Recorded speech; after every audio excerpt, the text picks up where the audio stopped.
సంగారెడ్డిలో తెలుగులో ప్రసంగించినటువంటి ప్రధాని మోదీ పలు అభివృద్ధి కార్యక్రమాలకు శంకుస్థాపన ప్రారంభోత్సవాలు చేశారు. దేశంలో 56,000 కోట్లతో అనేక అభివృద్ధి కార్యక్రమాలను శ్రీకారం చుట్టామంటూ చెప్పారు. అదేవిధంగా తెలంగాణ అభివృద్ధికి కేంద్రం కట్టుబడి ఉందంటూ ప్రధాని మోడీ స్పష్టం చేశారు.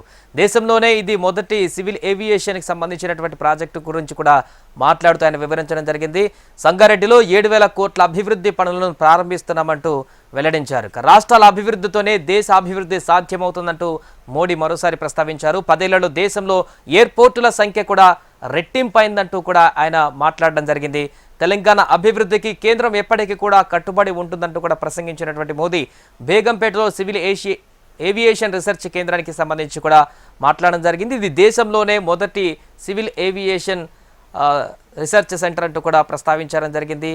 సో వారికి సంగారెడ్డి ప్రజలకు తెలుగులో నమస్కారం అంటూ ప్రసంగించినటువంటి ప్రధాని మోదీ అభివృద్ధి కార్యక్రమాలకు సంబంధించి గత 10 సంవత్సరాల నుంచి బీజేపీ ప్రభుత్వం చేస్తున్నటువంటి అభివృద్ధి కార్యక్రమాలకు సంబంధించి కూడా ఆయన వివరించడం జరిగింది. దేశవ్యాప్తంగా 56,000 కోట్ల అభివృద్ధి పనులను చేపట్టామంటూ కూడా ప్రస్తావించారు.